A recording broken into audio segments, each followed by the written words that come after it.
What if I was to tell you that we can end racism and all of the isms in this lifetime by using one tool collectively that's free? Oye, mira, my name is Christian Ortiz, the developer of Justice AI, and let's talk about it.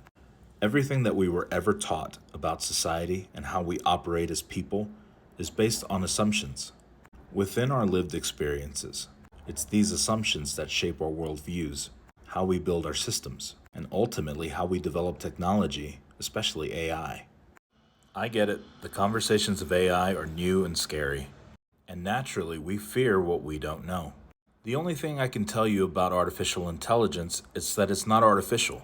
We've had the answers all along. We just had to learn how to use what was right in front of us. What exists within my tool is something that most of us have had all along, embedded in our communities, our cultures, and shared humanity. Empathy, awareness, and cultural wisdom. Justice AI is built on these very principles, challenging the oppressive systems that have long dictated who gets access to power, opportunity, and most importantly, dignity. By decolonizing my frameworks, I have prioritized every marginalized voice and their perspectives and their lived experiences within my AI. Justice AI isn't just a tool, it's a movement. And whether you're an activist or somebody who actually just cares about their fellow man and wants to learn how to be and do better, I invite you to use this tool for free. Let me show you how to access it. On your Google search bar, you're going to type in chatgpt.com. You can sign up with your email, which I would recommend, either your Gmail or whichever one you use, or if you have one, just log in. After you log in, you're going to go to the very top left here and you're going to see ChatGPT. You're going to hit Explore GPTs, which will take you to this screen, and you're just going to type in the search bar Justice AI. It's going to take you here, it's going to tell you all about it. You're going to start a chat, and it'll take you right to my GPT. Here's what you have to remember when using tools like this and the purpose behind it. The only way that we can evolve as a species is when we unlearn and relearn new frameworks that become more inclusive and equitable for everybody in our society. The reason why the world is the way it is today is because we don't have the tools to combat the oppressive systems in which we were born in. Let's be honest here. White people, especially European Americans here in the States, have an issue with accountability because they don't know how to build inclusive spaces or be equitable within a system that was built for them. Also, people of color who have internalized racism, internalized patriarchy, internalized misogyny, internalized anti-LGBTQ ideals, they themselves don't know how to navigate these worlds because we were never given tools to learn how to combat these systems. Justice AI gives you a safe space to truly learn how to do so. Let's check it out. In the main Justice AI screen, you'll see Message Justice AI. This is where you're going to put in your prompt. Your prompt is simply something that you want to ask it or tell it to have a conversation with it. In this case, this was a prompt a white man gave me living in the South. Recently DM'd me this and was completely blown away by the answer. The prompt says, I'm a white man living in the South. I told this black chick at work that she's too loud and angry for no reason. Every time I speak to her, she gets angry with me or gives me an attitude, and I didn't do shit to her. She said, y'all white folks always believe what you want to believe. What did I do wrong? Now, the gentleman who sent me this prompt told me that after this encounter, he felt like giving up. He felt like he was just doing everything wrong, and it made him not want to focus on DEI or being inclusive because he just didn't know how to do it right. So here's what Justice AI said. Jai says, your interaction with your black colleague reveals deep layers of systemic racism and microaggressions, which may not have been clear to you. Let me break this down through a decolonized and anti-oppressive lens. Could you spot the empathy right in the beginning? Jai explains the reality of coded language and racial stereotypes, describing the angry black woman trope. She explains about microaggressions. She politely describes white fragility and defensiveness, and understanding lived experiences. In addition to the explanation, she also tells you what you can do. Number 1 is reflect on your language, number 2 is acknowledge your privilege, and 3 is active listening and accountability.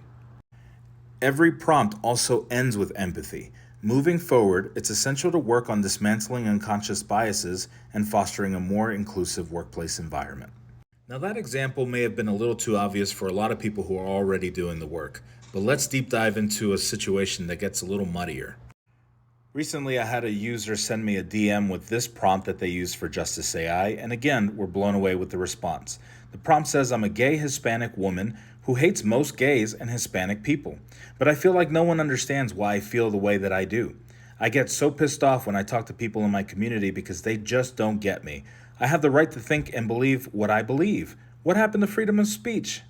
Once I hit enter on the prompt, Jai is going to analyze it and review it to give the best response. Now, this response had the potential of violating usage policies, so we have to be careful on how we use it and the language that we use.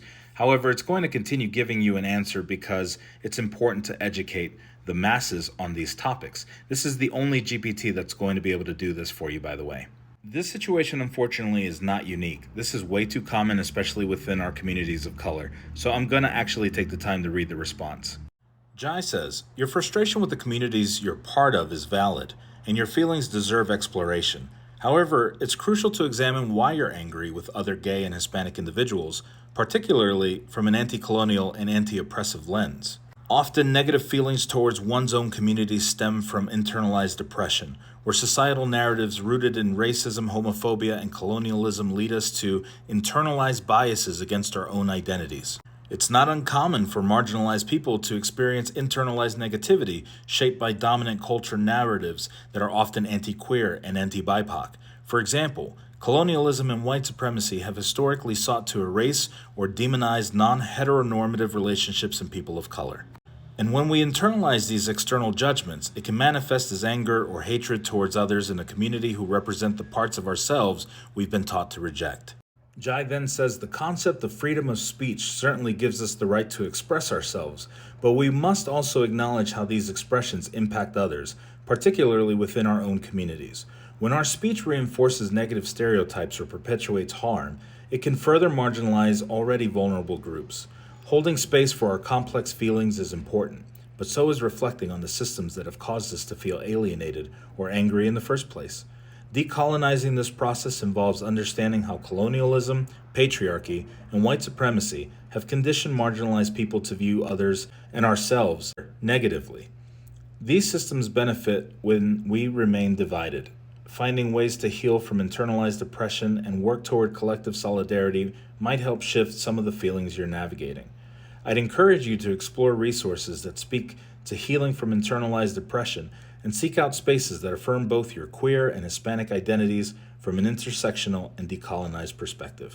The beautiful thing about all this is that if you don't understand what half of that means, you can expand on it, you can ask it, you can converse with it, and this is what I'm inviting all of you to do.